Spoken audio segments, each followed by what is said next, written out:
มือแรกมามือว่านนี่มื้อนี้ก็ออกงานเลยลุยเป็นลุยพี่น้องเลยมีน้ำมันแน่นิดนึงมืออื่นยุดมือยุดพี่น้องเลยขี่รถจักรต่อแมนขี่รถจักรต่อบ่เห็นแฮะวันนี้น้องพินบ่จื้อซ้ํใช่น้องพินบ่จื้อเฮาซ้ํเอาแล้วเฮามาถึกอยู่บ่โอ้เราบ่จื้อซะเฮาซะ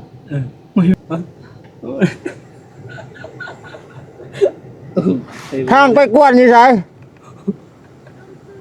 ลงซื้อเลยบ่โอ้อันเฮือนน้องจันทนาอยู่ไส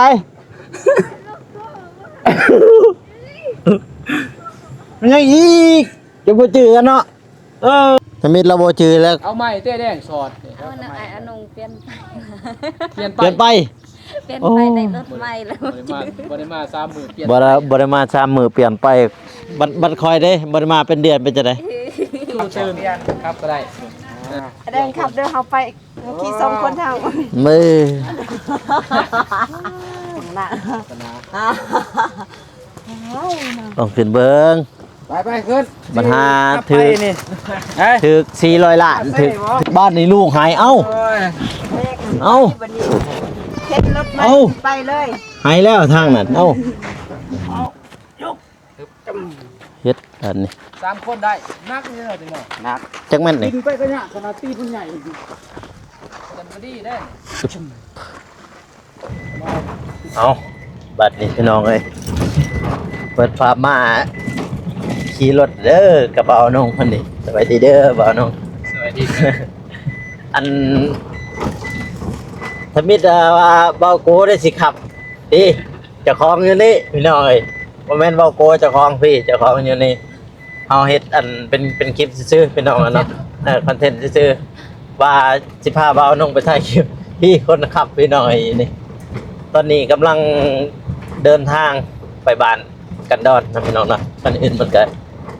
สบายดีเด้อพี่น้องเด้อสบายดี FC นะพี่น้องเนาะมื้อแรกมามื้อวานนี่มื้อนี้ก็ออกงานเลยลุยเป็นลุยพี่น้องเอ้ยมีน้ำมันแน่นิดนึงมืออื่นยุดพี่น้องเอ้ยขี่รถจักรต่อแม่นขี่รถจักรต่อมื้อนี้เป็นแบบว่ามื้อแรกเพิ่นคำคูณรถก็เลยมาส่งทางพ่อเพิ่นนะพี่น้องเนาะเอาน้องมาส่งพ่อแล้วก็เลยบังเอิญมาทางเดียวกันนั่นแหละพี่น้องก็เลยมาแวะอัปเดตบ้านน้องเข้ามาเลยเพราะว่าเอาด้นเลยบ่ได้เข้าแม่นบ่น้องบ่ได้เข้าเดือน3 มื้อเด้3 มื้อบ่เป่าโกบ่ได้เข้าจักว่าเข้าเดือนแล้วแต่เพื่อนน้องจันทนาจนเพื่อนน้องจันทนาจนได้ขึ้นบ่เลยบัดนี้ต่อไปเพื่อนน้องพินเนาะทางผู้ใดเขตไอ้แดงคือเก่าบ่ไอ้แดงเพิ่นเฮ็ดคือเก่าพี่น้องเนาะแล้วก็สิมาอัปเดตอันบ้านน้องพินนั่นแน่พี่น้องเนาะเพราะว่าไอ้แดงเพิ่นหับต่อเด้แต่ตอนนั้นเป็นอัน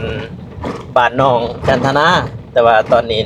กันแล้วบ้านน้องจันทนาก็ขึ้นเรียบร้อยแล้วเนาะมื้อนี้ก็ถือว่าบังเอิญเบานุ่งเป็นคำพูดรถไม่แล้วก็มาแบบว่ามาส่งทางพอเพิ่นอยู่บ้านกิจกรรมเนี่ยก็เลย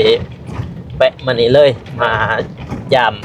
แต่ว่ามาอัปเดตนี่แหละพี่น้องนี่กำลังเข้าไปทางบ้านกันดอนเนี่ยแล้วก็เบาโกก็เป็นคนแรกเลยได้นั่งอยู่นี่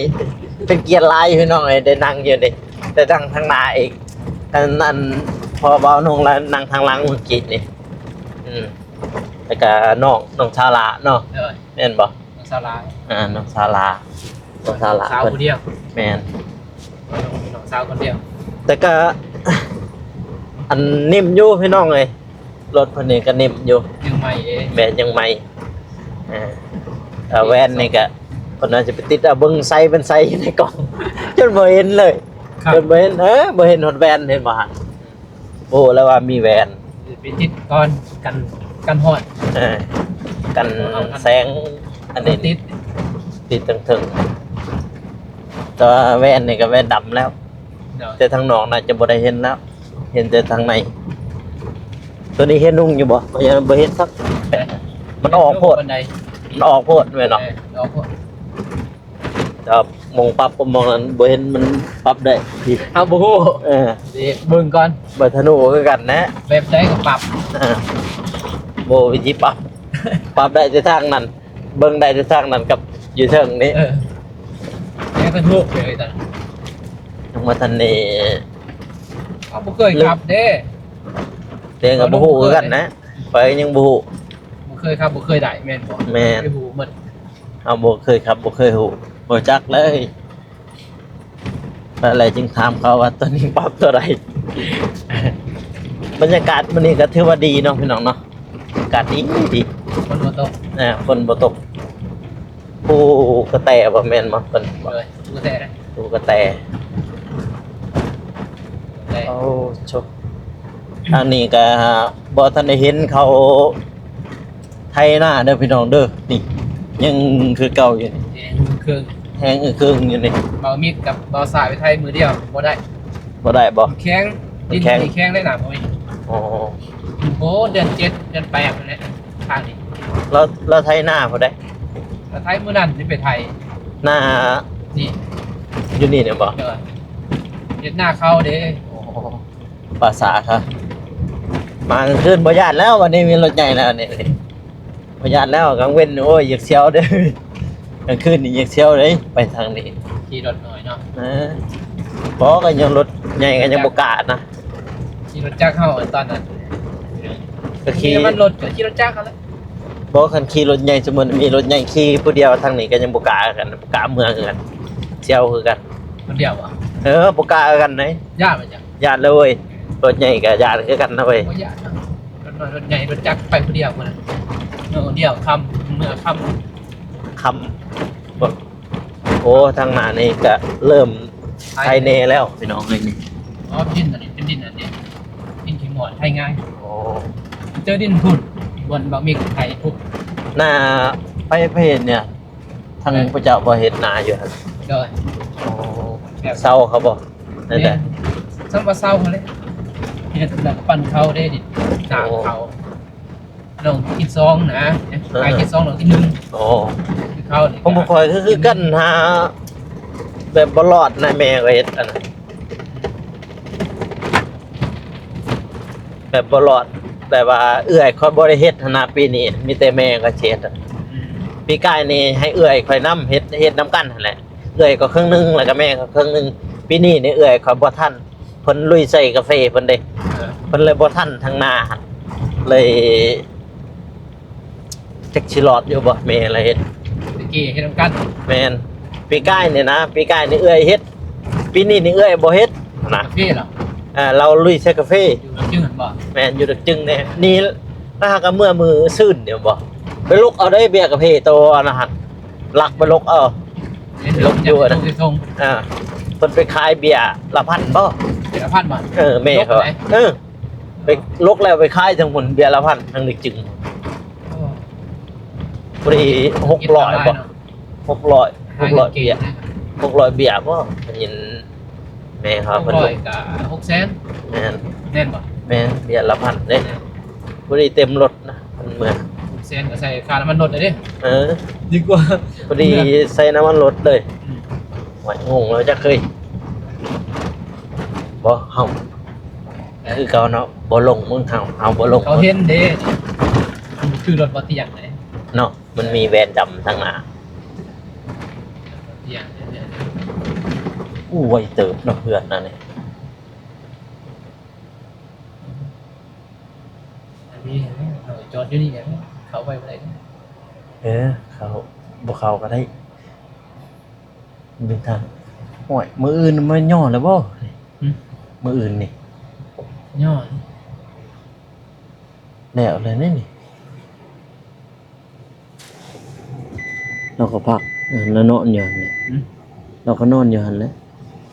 นอนบ่ เห็นอยู่บ่จอสนิทก็ได้เอาบ่เห็นเบื้องนี่ดาวแวนลงหน่อยหนึงซะมันลมมันเข้า เขาเห็น เขาบ่เห็นเนาะเขา เขาเห็น เขาบ่เห็นเนาะ เขาบ่จื้อ เขาบ่ฮู้อันที่ จะแซวว่าเขาผิดบ่จื้อ ฮะ เราพินบ่ชื่อสัก ดูนี่บ้านกันดอน บ่ชื่อ บ้านกันดอนไปทางไหน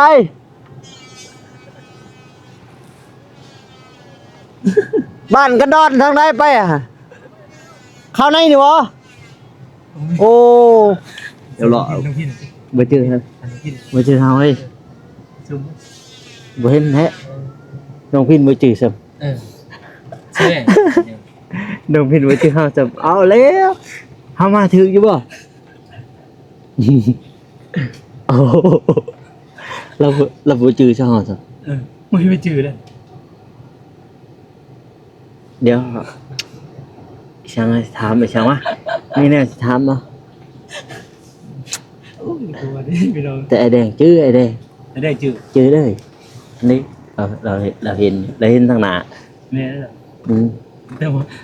ไอ้ซีบ่ฮู้เด้ ระบุอันนี้ข่อยแล้วก็บ่ฮู้อันนี้ยังน่ะสิถามเนาะสิถามหยังวะก็ยันไออันนั้นที่สิตอบ กวนอยู่ใส่กวนทำก่อน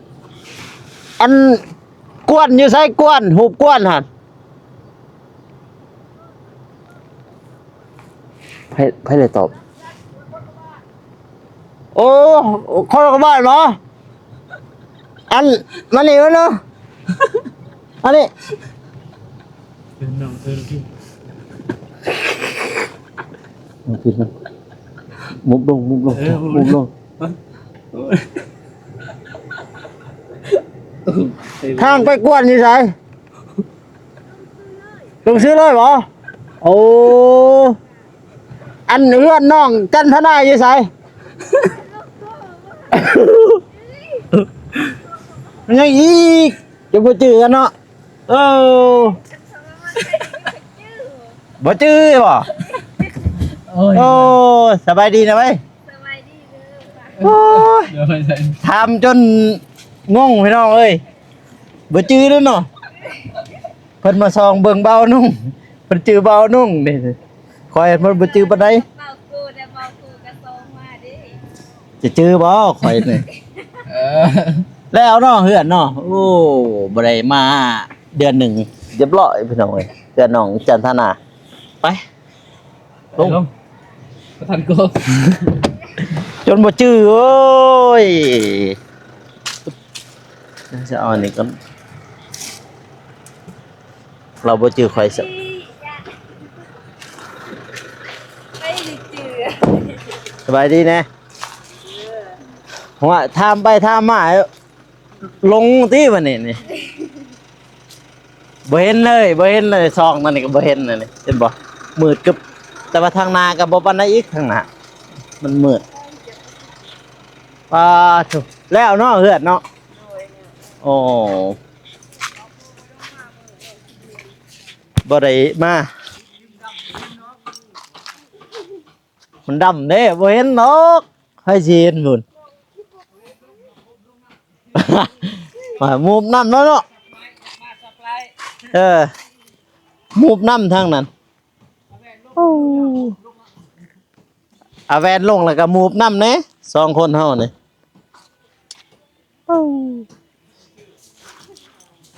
กำลังนี่แล้วนี่กำลังขุดกำลังวางแผนจักสิถามหยังลืมเลยอยู่ไหนหั่นว่าสิถามทางไปกวนทางไปศาลากวนน่ะนะน้องพินจนงงมองเฮือนเก่าละมาอังแล้วเนาะมาจากมื้อเลยนี่2 มื้อ บ้าน โอ้สมอไหวแต่บ่เจอประกอบซะนะ บ้าน10 โมง 10 โมงกำลังขุดเสาไปดิไอแดงมีทางหนูโอ้โห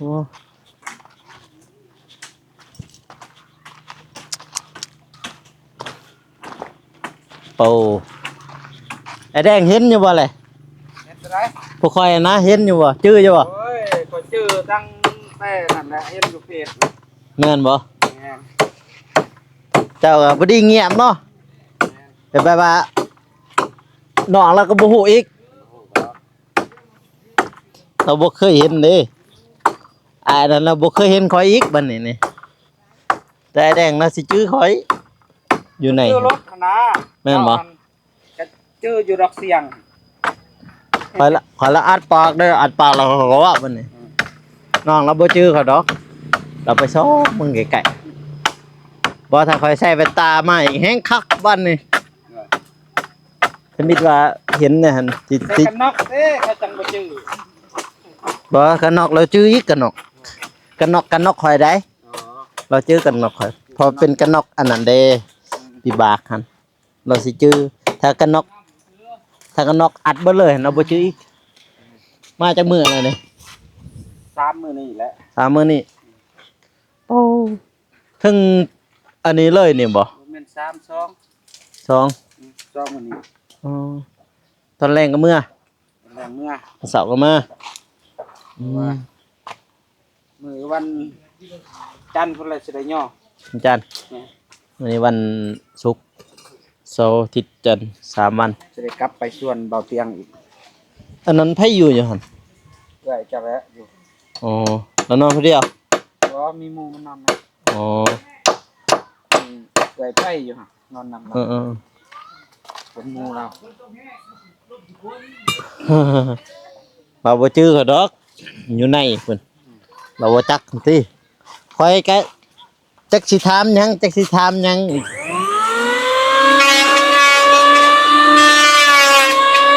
เมื่อกี้ก็ถามมาทางไปกวนทางไหนเพิ่นก็ว่าลงซื้อไปเลยเราบ่ฮู้เด้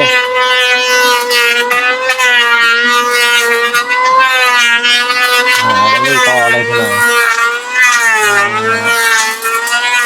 อัปเดตมานี่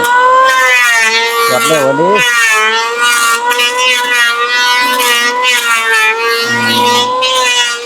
3 วัน2 วัน เราได้อันนั้นประกอบโครงหางเรียบร้อยพี่เสาประมาณเม็ด1 2 3 4 5 6 7 8 ต้นได้ 2 4 6 7 แม่น เดือนหนึงแล้วบ่ได้เจอกันกับข่อย เรายังบ่จื้อข่อยน้องอันนั้นยังบ่จื้อขอบใจ เราบ่จื้อข่อยสิถามจักข่อยสิถามอีหยัง ไป เมื่อกี้ มื้อนั้นก็เบิ่งไปคลิปโอ้ยฮอดบัตรกรรมแล้วกลับคืนอีกแล้ว ข่อยหันบ่ ก็ เขาไปฮอดกรรมกลับมาคืนมันไปฮอดครึ่งหนึงว่าสิเข้ามาในยุคมื้อน่ะหั่น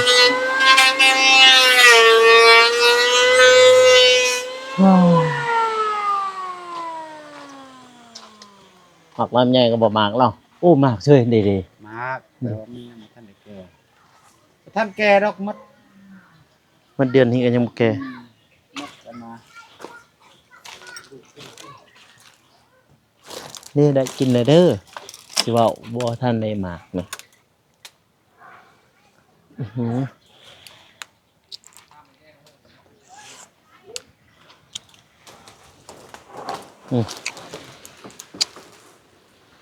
เก่าเศร้าบ่อืมจะไม่คุณจะไม่ได้เถื่อนนี่สำเก่าหาคุณ6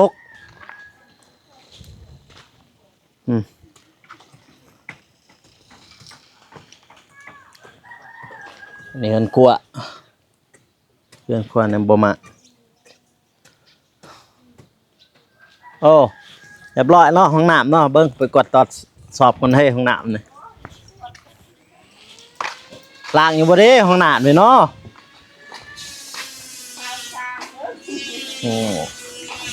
โอ้คักห้องน้ำเหรอประตูข้างใน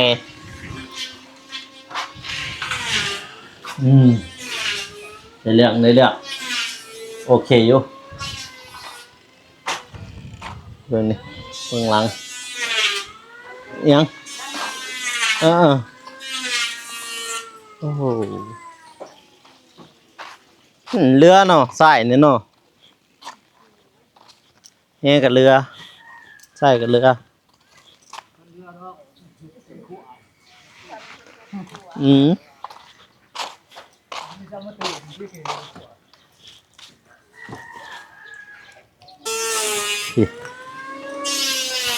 แปลงมองชิตังเซา มูนได้เด้มันมูนได้อยู่เด้อ เป็นยัง เหยียบนี่แหละมูนบ่นี่อย่าตึกเข้าไปเหยียบบนนี่ติ เป็นยัง นี่เหยียบบนนี่ โอ้ มูนอยู่นี่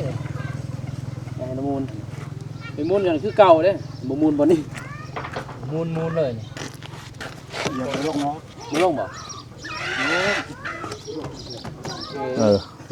อย่ านอยู่ก็ย่านมันแน่นอยู่เนาะ เหมือนทุกท่านอยู่แล้วสร้างลอยอยู่แล้วสร้างเขาสร้างกินเต็มนะ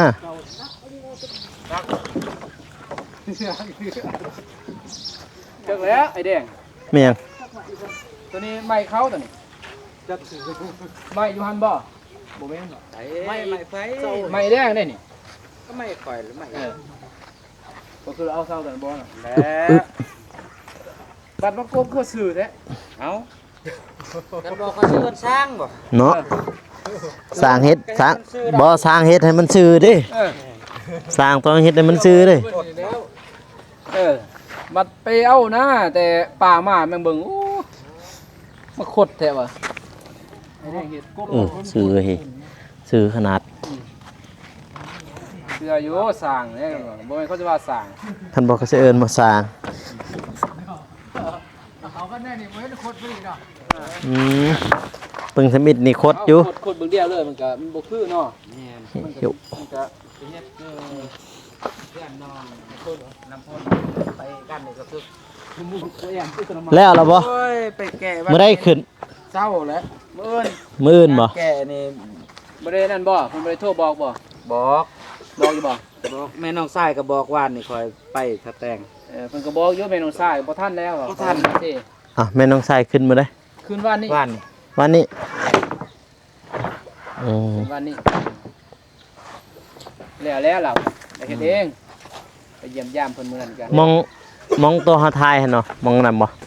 บน ไม่ต้อง ซื้อได้บนลายซื้อดินนี่ เออ ผู้ใหญ่เพิ่นซื้อให้ สร้างเฮ็ดกับหัว ฮะ ไปมุม ทั่วบ่ หัวเขาแก่กันบ่จักเขาแก่แล้วบ่จัก สิแล้วบอกกัน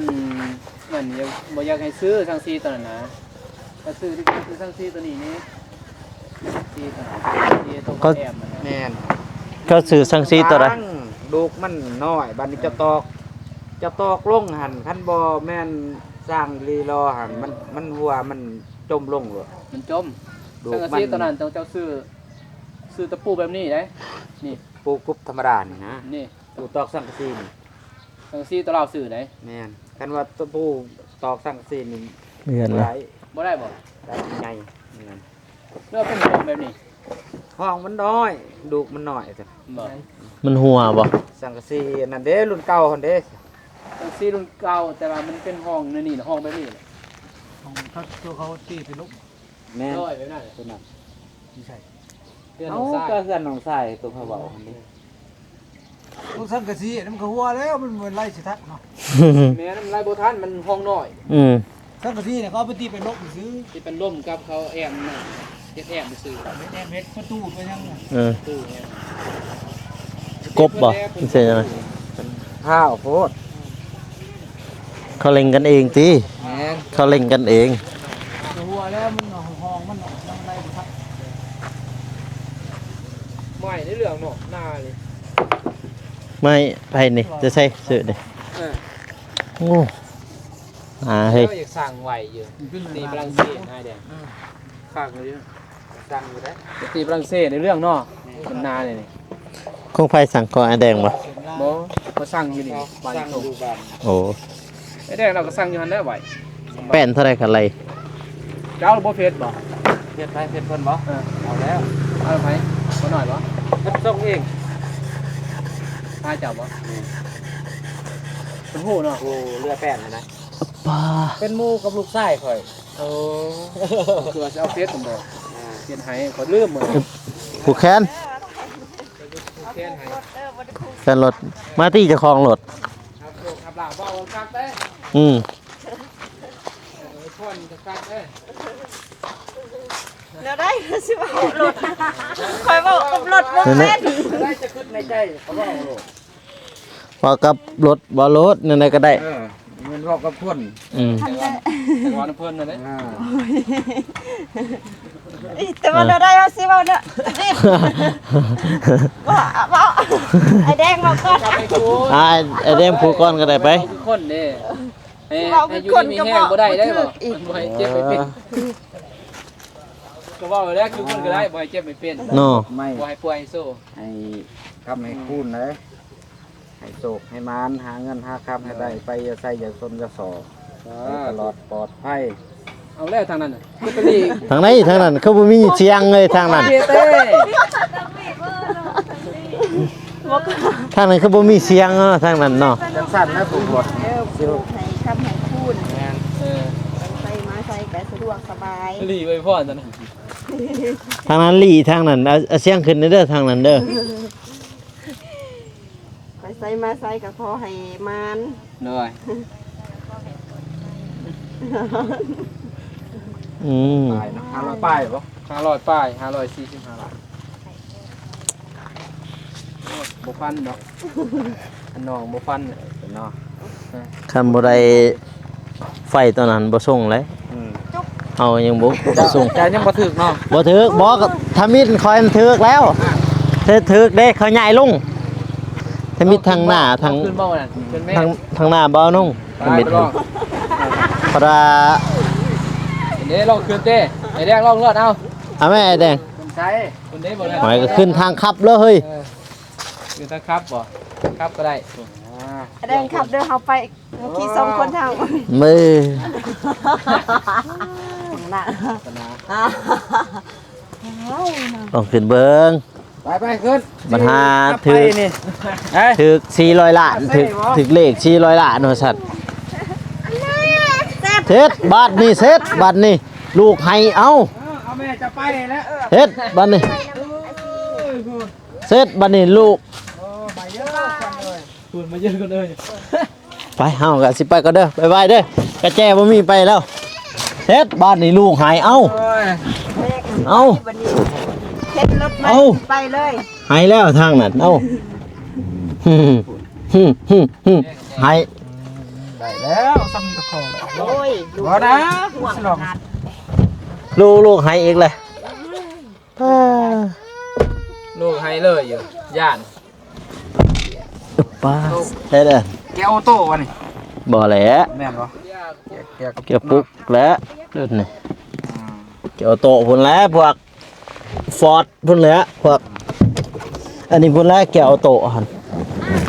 ตัวนี้บ่ได้ดอกเกี่ยวโตะมันเกี่ยวปุ๊ก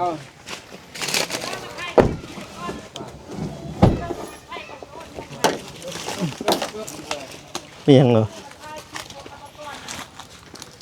เกือบเป็นบอกเจ้าบ่ให้เลยเอาไปแล้ว เกือบเลยเจ้า ตะปู กระปูคือมา ตอกตัวไหน ฮะ เล่นละตอกเลยบ่ตกเชยทางนี้ เอา แน่อยู่ คือบ้านกันก่อนพ่ออยู่บ่ โอ้ย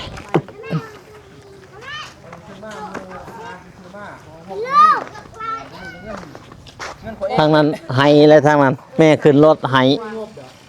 เมื่อเด็กว่าจงไว้ตรง5 แสนน่ะนะผมหนุ่มย่อยใจน้องเพิ่นพอจะจงไว้ ถามมือย่อ ก็เลยเอาเงินเบาลงเองซื้อกระปูให้เพิ่นจะได้มันมีตัวตอกนี่ยังเอาเลยกระปูน้องจันทนาเพิ่นตอกก่อนเพราะว่าน้องข้าวเหยียดกันเลยบ่ได้มามีแต่นั่นแหละ เบลอเลย ราะว่ามีแต่มือย่อพุ่นแหละเนาะมือย่อจะสมอบให้เด้อคือมือวันจันทร์สิย่อเนาะจันทร์ จันทร์ จะไปซื้อบางทีเขามาบ่ทันเด้ เนาะบ่ทันตื่น เขายังว่าแต่เช้าแต่ว่า เพราะว่ารถมือที่รถใหญ่บ่มีน้ำมันล่ะสิจอดไว้ อืม ขี่รถจักรมาเนี่ยขี่รถ ใกล้ว่าตัว รถจักร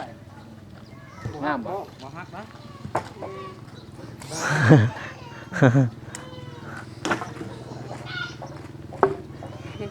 เยี่ยมเลยจือบ่ทำอีทันบ่จือแล้วเนาะ น้องพินบ่จืดนี่น้องไปโจมซอยเนี่ย เออ โจมเสาซอยเนี่ย ทำอีเราบ่จือแล้ว เอาไม้เต้แดงสอด เอาน่ะไอ้อนงเปลี่ยนไป เปลี่ยน เปลี่ยนไป เปลี่ยนไปในรถใหม่แล้ว บ่ได้มา3 มื้อเปลี่ยน บ่ได้มา3มื้อเปลี่ยนไปบัดคอยเด้บ่ได้มาเป็นเดือนเป็นจังได๋ คือบ่ตื่นบ่จื้อซ้ำบ่ ว่าคันบ่สร้างคันบ่ อ๋อครับ ไก่ ครับ บ่ชื่อเว้าโก้ คลาดปากกันสิเด้เขาก็บอกทางไหนไปกวนว่าซั่นเพิ่นก็ว่าลงลุ่มลงไปเลยว่าซั่น เออไป เชื่อเนาะโอ้ย สิเป็นซังเขาคงก็ได้ เขาสิเป็นซั่นเอือ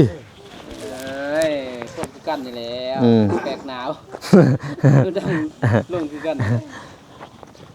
หายใจทั้งดังคือกัน เป็นจะได้ฮะ ไฟเด้ไฟแลกแปลงหน้ามันนี่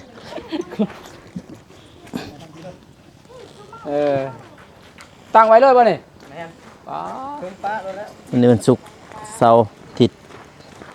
วันจันทร์ย่อ 3 มื้อ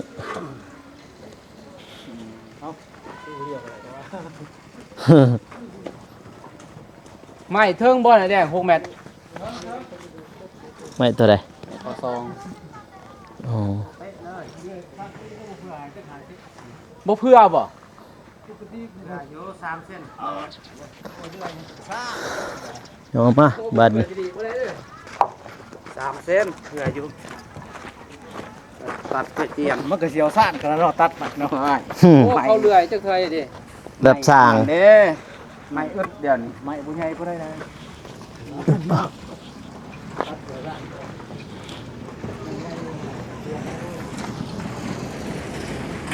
อันนี้เฮือนครัวบ่ได้มากบ่เฮือนครัวนะตัวนี้ โอ้ยมาแล้วยังดีอยู่ ไม่ใหญ่อยู่กับเช้านี่บางทียังอยู่ลง10ตัว เขาตั้งไปทางใดเฮือน แบบเก่าเนี่ยบ่แบบนั้น เป็นนา แบบหน้าหั่นบ่โอ้พอดีซื้อกันเนาะเบิ่งเสาตอนตอนเฮียงกันโลดเฮ็ดคือเฮือนอีสัง บ้านจัดสรร บ้านจะสั่นหั่นซื้อกันโลดบ้านจะสั่นแบบเดียวกันโลดเป็นทางบ้านบ่ตูนนั่นเป็นแต่แถวอย่างนี่ก็คือกันนี่หาคุณ6อีกบ่ว่าคันใดก็ทางเดียวกันนี่บ่แม่นติ กันได้ เออ เบื้องนั้น เบิ่งนั่นบ่ บ่แดง กันได้เหรอ คนว่าเบื้องนี่ เบิ่งนี่ คือกันเลย คือกันเลยเด้อ นี่ใส่ข้าวย่างมานี่เป็นสิขึ้นทางนี้เลย อ๋อแบบยางมาตอนนั้นขึ้นมานี่ ได้มันอยู่นี่สลับ อ๋ กั อน แม่น แสดงว่าลงมาแต่นั้นน่ะขึ้นมานี่ลงมาแต่นี่แล้วขึ้นไปหัน จังกันการว่าสิเฮ็ดแต่หันขึ้นมานี่ก็คือว่ามันย่างเกี่ยวไปพุ่นน่ะนะ อ๋อ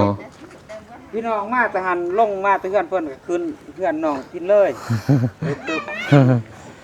แต่ แล้วแต่ ย่างงอนี่ก็เนาะ แม่น เอาบ่อยากเลี้ยวไปเห็นเดิตามสะดวกเพิ่น เพิ่นก็บ่อยากย่างเลย เฮ็ดอันนี้ 3 คนได้นักนี่เนาะจังเนาะ หนัก จักแม่นนี่ กินไปก็ยากขนาดตีผู้ใหญ่ จันบ่ดีเด้ ไปตีผู้ใหญ่ดิ โอ้เงินกว่าละ เอาตัดกับบ่ยากสามดับ ย่อวันจันทร์เพิ่นพี่น้องเอ้ยมื้อนี้ยังมาตั้งเสาก่อน มันจันโยยัง3 วัน มานี่ก็ว่านนี่แล้วมา ว่านี่10 มื้อ ว่านนี่นะมา 10 โมง 10 โมง แต่มื้อนี่บ่ได้ไปบ่ กินหมูบ่ คน บ่ได้ไปแล้วค่าเนี่ย คานอยู่นี่ กลุ่มเนาะ บ่อยู่นี่ก็บ่นั่นแหละค่าสิเอามักสดินไปปลูกพอได้กิน อยู่หันบ่ เลยปลูกคอยล่อจิรอมันอันนั้นแหละนะ สิรอหลายบ่ย้อน แม่น โย ลายเลย เพราะมันเบิ่งว่าหญ้ามันขาดลงไปขอบไปคุมมันเลยมันบ่มันกัดกาแฟแล้ว สิรอเฮ็ดหยังบ่ได้แล้วสิรอหั่นสิขุดมันแหละ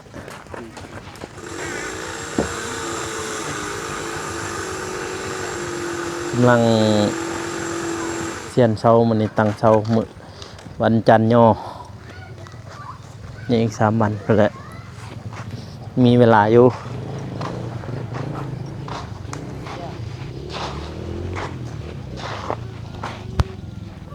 เบิ่งเช้านั้นกับเช้านั้นพอดีเป๊ะกันเลยเหรอ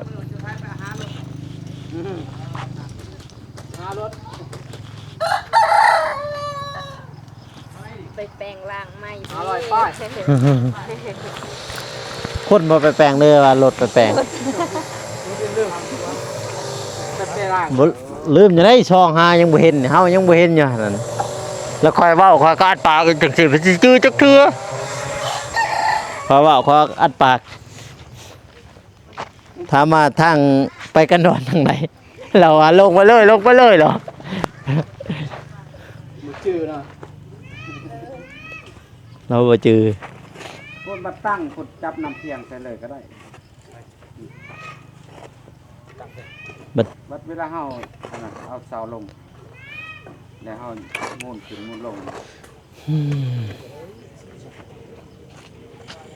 แน่นบ่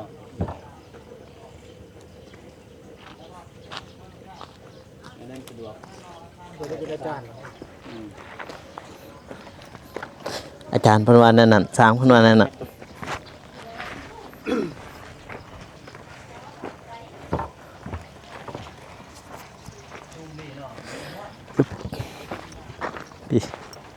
มื้อนี้เพิ่นยังตั้งเสาที่ไม้เก่าเพิ่นน่ะที่เพิ่นมา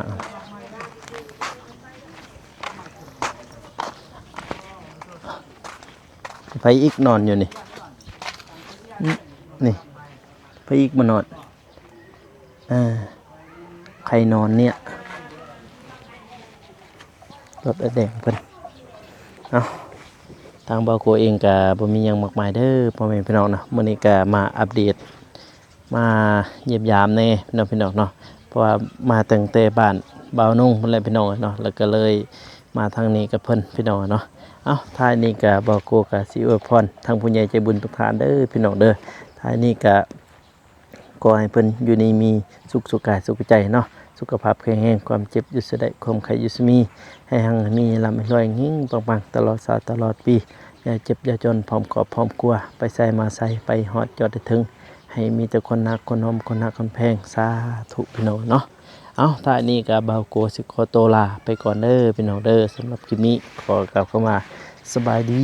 พี่น้องแล้วเจอกันอีพีหน้าเด้อพี่น้องเด้อบ๊ายบาย